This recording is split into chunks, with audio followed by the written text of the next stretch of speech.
La primera novela escrita en un procesador de textos fue publicada en 1968. Se tituló Bomber. Un minuto de discurso en inglés, español, japonés y alemán tiene la misma cantidad de información. Según los lingüistas, la densidad de un idioma es proporcional a la facilidad de dicción del mismo. Al probar una nueva pluma o lápiz, el 97% de las personas escriben su nombre. Alrededor de 100 idiomas usan el mismo alfabeto que el idioma inglés. El lenguaje chino tiene 50,000 caracteres. Pisu, ¿tú pruebas las plumas con tu nombre? No, eso estaba pensando ahorita que veíamos los datos de la numeralia. Yo normalmente lo que hago es rayonear. Yo también. Sí, lo primero que hago es rayonear. Creo que soy parte del 3%. Bueno, platíquenos en las redes sociales de Capital 21 con el hashtag ¿Qué rayos? Ustedes cuando estrenan una pluma, ¿qué es lo primero que hacen? ¿Escriben su nombre? ¿Escriben un rayón o hacen algún muñequito, un doodle o algo por el estilo? Ándale, una carita feliz. Exacto. ¿O qué hace? Bueno, impresionante. Los datos que escuchamos ahorita, impresionantes también. Sí, 50,000. Sí. Ay, no puedo con 50,000 caracteres del chino. Pero bueno, lo que sí podemos es compartirte un mensaje que va destinado a impulsar la cultura vial allá en la tierra, que mucha falta nos hace. Mucha. Así que pongan atención. Vamos a ver esta información. Ya viene además el experimento. ¡Ay, sí! Me da emoción Les eso. va a encantar el experimento de hoy, por cierto. Vamos y venimos. Como usuario de la vía, recuerda que debes respetar los límites de velocidad permitidos y cuando el semáforo se encuentre en rojo, puedes colocarte en el cajón para motociclistas, antes de las líneas peatonales. Artículo 21, fracción cuarta. ¿Ustedes sabían que tirar aceite así como si nada al fregadero o en el bote de basura puede contaminar muchísima agua? Por favor, chequen este consejo de conservación para que sepan de qué manera tienen que tirar los aceites. Una forma de cuidar el agua dulce del planeta es evitar desechar aceites y grasas en el lavadero, ya que al hacerlo se contamina muchísima agua y esta no puede ser reutilizada.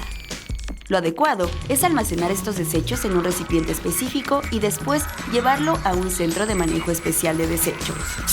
Hola Dani, hola Pisu, bienvenidos de nuevo a la Tierra. El día de hoy les voy a mostrar cómo hacer un microscopio con material reciclado. Como ustedes saben, pues una de las principales herramientas que se utilizan para conocer lo más pequeño que hay, sobre todo en las ciencias biológicas, pues es el microscopio. Muchas veces no tenemos acceso a microscopios de calidad en las escuelas o en los centros de enseñanza, entonces es necesario buscar otras opciones en donde podamos aprender acerca de este mundo microscópico utilizando material que podamos tener a nuestra disposición. Y para ello desarrollamos este microscopio que básicamente está hecho con cartón, es papel cascarón o cartón grueso, en donde van a cortar una base aproximadamente de unos 20 por 15 centímetros, otra de tamaño similar, simplemente haciendo un agujero aquí en medio. Lo más difícil para hacer el microscopio va a ser conseguir los lentes. Estos lentes, nosotros utilizamos unos lentes que venden en internet que se utilizan para tomar acercamientos de muy alta potencia con celulares. Hay algunos que cuestan 80, 90 pesos por internet y los pueden conseguir.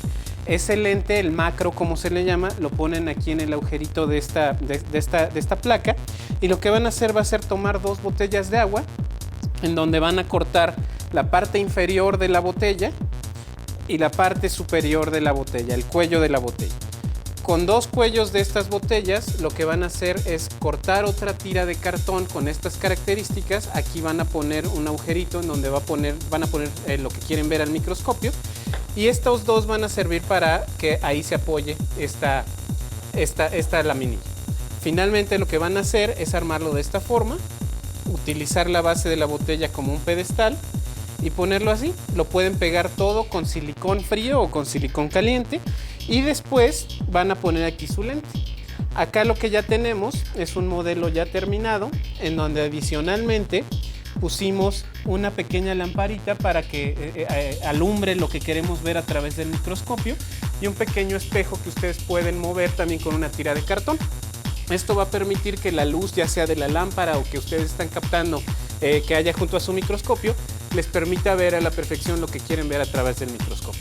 En este caso también tenemos aquí algunas preparaciones ya de algunos cortes para poder ver al microscopio. Esto los pueden comprar también por internet.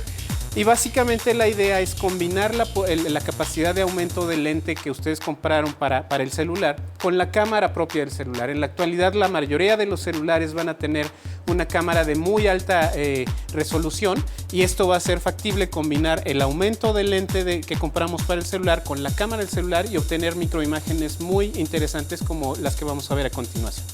Ahora lo que sigue es, ya una vez que ustedes armaron su microscopio, lo ponen lo ponen en la función de su cámara y lo van a ir guiando para que quede exactamente encima del lente y ustedes puedan ver aquí lo que se está viendo a través del microscopio. De esta forma, ustedes ya ven que tenemos ahí un muy buen aumento que podemos incluso hacer todavía más grande utilizando el zoom de la cámara del celular. Y de esta forma podemos armar un microscopio haciendo uso de materiales que son relativamente fáciles de conseguir y haciendo uso también de la cámara de su celular. Esto le va a permitir no nada más observar las cosas pequeñitas, sino incluso tomarles fotos que pueden resultar muy interesantes para mostrarles a sus amigos o a sus familiares. Pues con esto esperamos que les haya gustado el experimento de hoy. Aprovechen ustedes la tecnología que tienen en la mano con su celular y ojalá puedan construir este microscopio de material reciclado. Gracias. Y la oportunidad de recomendarte una aplicación relacionada con el tema que estamos tratando el día de hoy, no la íbamos a dejar pasar así, desapercibida. Por supuesto que no. Te voy a recomendar una aplicación que nos va a enseñar uno o más lenguajes adicionales al que ya hablamos. Se llama Duolingo y tiene varias características que me gustan mucho y que te invito a que pruebes. La primera es que se encuentra en español y la hace muy sencilla de utilizar. Pero la segunda y más relevante es que te ayuda a aprender uno o varios idiomas de acuerdo a la velocidad y ritmo que tú selecciones.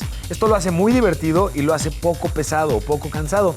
Es más, te invito a que en casa, junto con tu papá, tu mamá, tus hermanas, tus hermanos, hagan un concursito a ver quién es el que aprende más rápido, ya sea el mismo idioma o distintos idiomas. Les va a sorprender la rapidez con la que la metodología, la forma en la que Duolingo te enseña el idioma, logra los avances. Así que ya lo saben, bájenla y hay que aprender algún idioma adicional. Te invito a que veas en este momento De no creerse. Chequen. El primer filósofo que utilizó una máquina de escribir fue Friedrich Nietzsche. El escritor norteamericano Ernest Hemingway le sacaba punta a sus lápices para inspirarse mientras escribía.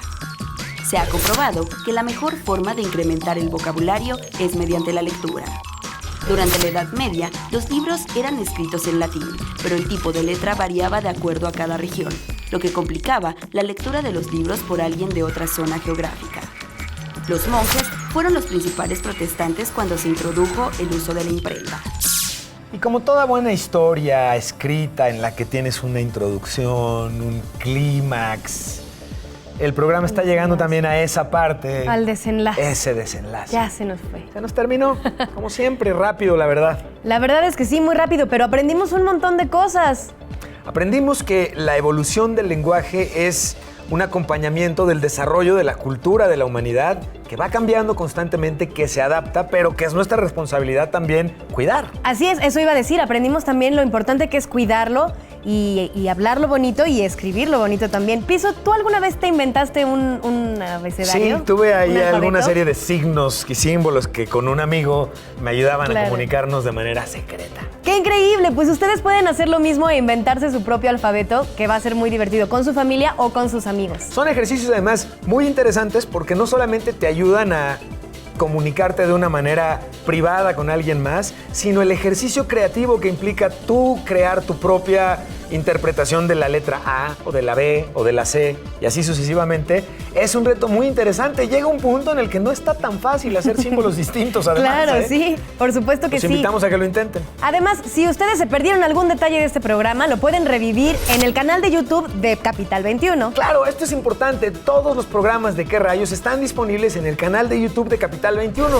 Así que te invitamos a que los consultes porque además nos estamos convirtiendo en una buena enciclopedia digital de temas de ciencia y tecnología. Nos Claro. encantará que nos consulten, ¿eh? Y también que nos envíen temas de los que quieran que platiquemos en el programa para irlos investigando y traérselos próximamente. Estamos como Dani Luján. Como Pisu con Z. y las redes de Capital 21, obviamente. Están en este momento a cuadro y en tu pantalla. Y lo más importante, agradecer tu compañía y la oportunidad de compartir contigo ciencia y tecnología de una forma entretenida y divertida además. Así es, nos vemos la próxima semana, martes a las 6 de la tarde. Yo soy Pisu. Yo soy Dani Luján. Y esto fue ¿Qué rayos? Misión Marte.